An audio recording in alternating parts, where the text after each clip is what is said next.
Lights out.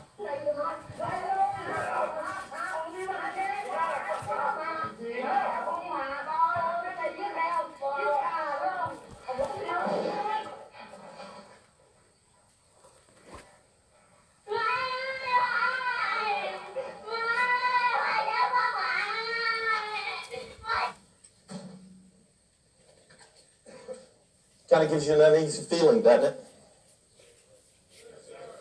Think about that's a depiction of United States Armed Forces personnel.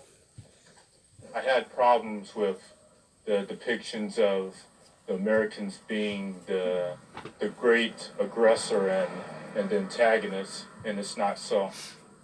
Unfortunately, that clip of Platoon showed the military in an unfavorable light into its duties, but by the same token, a realistic version of the military and what its function is can, I believe, help the military itself and the American public understand its military and what it's there for. It's not there to be, as somebody already said, John Wayne.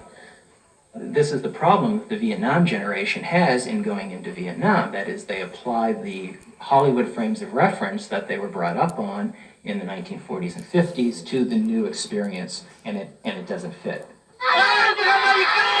I cock-a-doodle! Barn!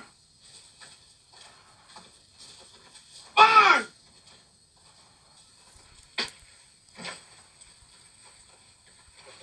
You think you're doing? Stay out of this, Flies. This ain't your show. You ain't a fighting squad, you piece of shit! Part of my motivation was to remember the war before it was forgotten. People died, and I remember them very well, and I remember growing up in the war, and I just, it was a rite of passage, too, and I wanted to, you know, like Thucydides said, I wanted to remember a time when people did this. Varför de försöker orka krig? I served in 1967, September 67 to December 68, near Cambodia. Then I was wounded twice. I got out of the combat, got into a court-martial situation with my master sergeants. Most of them were assholes, in my opinion. They never went to combat, they never were in the field. There was a lot of resentment, obviously. And I think that comes out in Hamburger Hill. I mean, I think there's a lot of resentment, but a reluctant patriotism, I suppose. People I talked to in Vietnam didn't have really an option. Obviously, it was possible to evade the draft. People I met didn't have the means or the will, My girlfriend. or didn't even believe that it was right to. Says she's not gonna write anymore. Friends at college told her it was immoral to write to me. Well,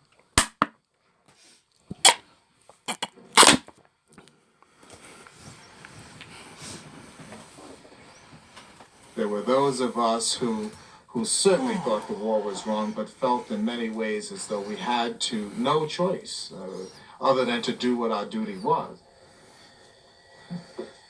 I was faced in platoon with a jungle that's very difficult to see in. You therefore have to take the liberty of moving the enemy a little closer so that you can see.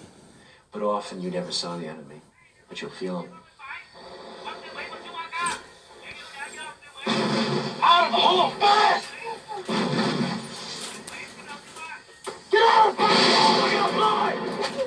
We did a lot of jiggly stuff to try to approximate the sense of not knowing where it's coming from or what you're shooting at. Very documentary with a long lens, just panning fast, and shooting from position to position, approximating your point of view, which changes radically moment to moment.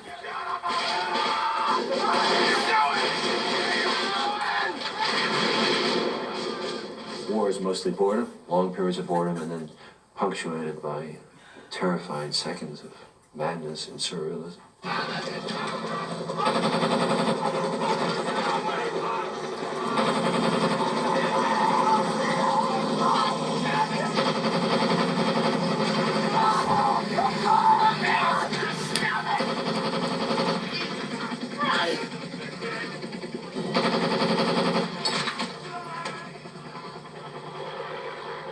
apart from the fellow feeling I had and the great sympathy I had for the men who were fighting that war, the biggest single influence on me was the photography of Larry Burroughs.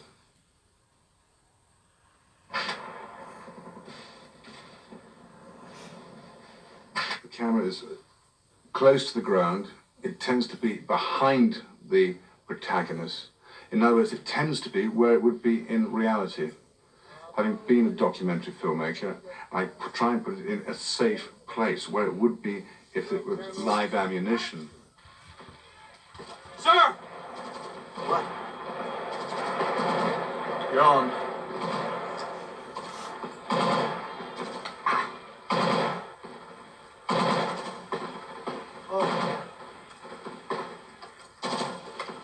The Vietnam film is impossible to understand unless you have all this other background about the World War II combat film and the post-war celebration of the Second World War on screen. That Hollywood, in a way, feels complicit about what it has told Americans about war throughout the 40s, 50s, and 1960s. So when Hollywood comes to make the Vietnam cycle, they have to say, well, forget everything we told you in those previous 30 years of war films. War is really something that is horrible and deadly, and it can have no moral meaning. Go ahead, Mickey, go ahead. Just push. Go ahead.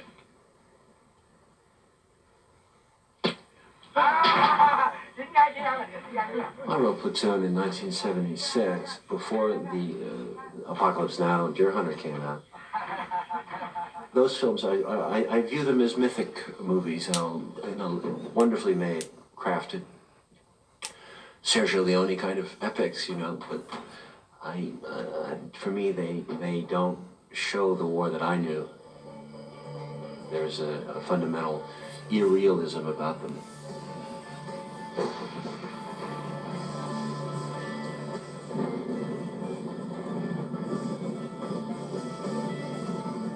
Apocalypse was more Joseph Conrad. It had nothing to do with the war that most of us as infantrymen knew. We were in highly defined units where we were dealing with daily attrition and survival. That movie exists for me as a mythic view of Vietnam. Come on, baby, take a chance.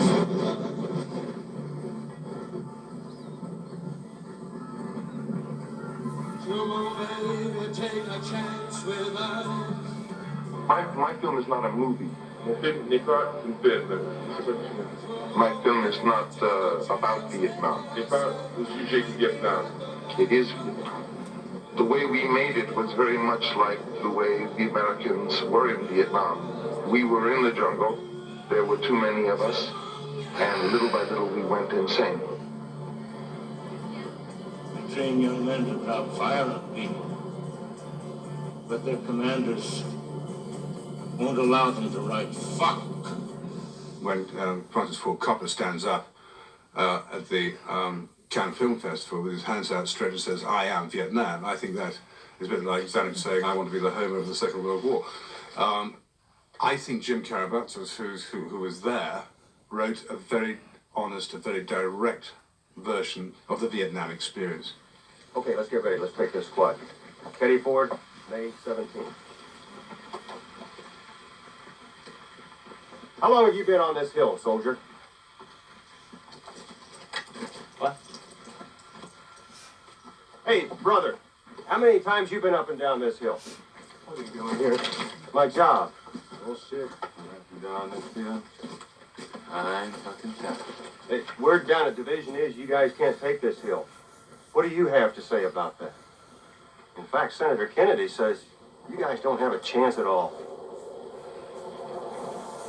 In Vietnam, something, perhaps the fear of death, we African Americans in particular, and young white guys especially, who were more hip, who were not necessarily lifers, were able to relate to one another and develop a sense of love that is so remarkable that if I were to say anything was lost for me to this day that I grieve, it was that.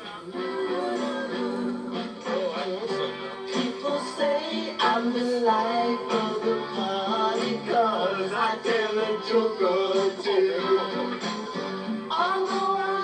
Beginning in the Second World War, and certainly throughout the 50s and on into the Vietnam cycle, one thing that the combat film represents is the American dream of equality, justice, and no class distinctions.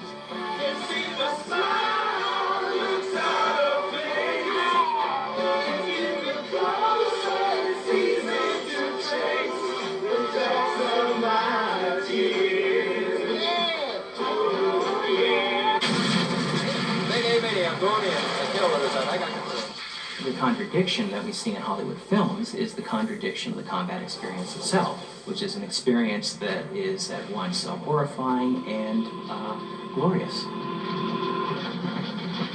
Tommy, get to your sight. You and Monk go out through the bomb bay. I know where I'm going. I'll use the escape. I know what you're on. I'll have to drag a bottom of the ocean to get this. I'll get your escape hatch. I'll throw it out. Right. During the Second World War, our memory of it and Hollywood's presentation of it is going to emphasize those other qualities. Irish, you on, get out! Like at the end of Bataan, when the machine gun sprays the enemy, and we know the character is dying, but his death is glorious. And more importantly than the glory is the moral meaning of that. We know that the sacrifice has a payoff.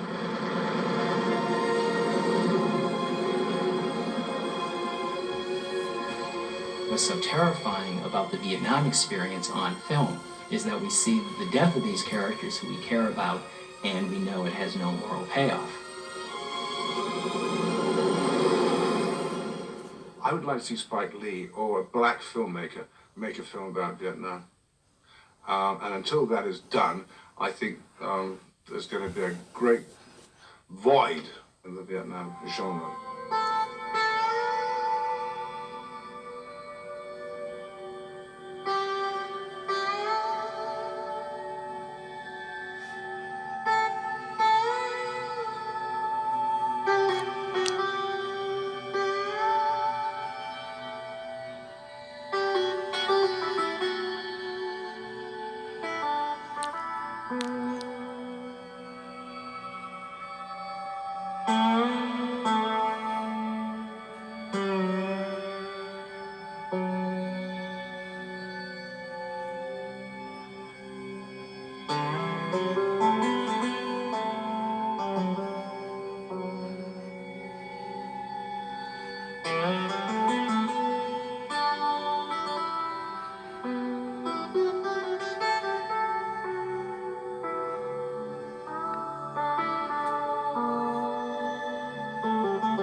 A própria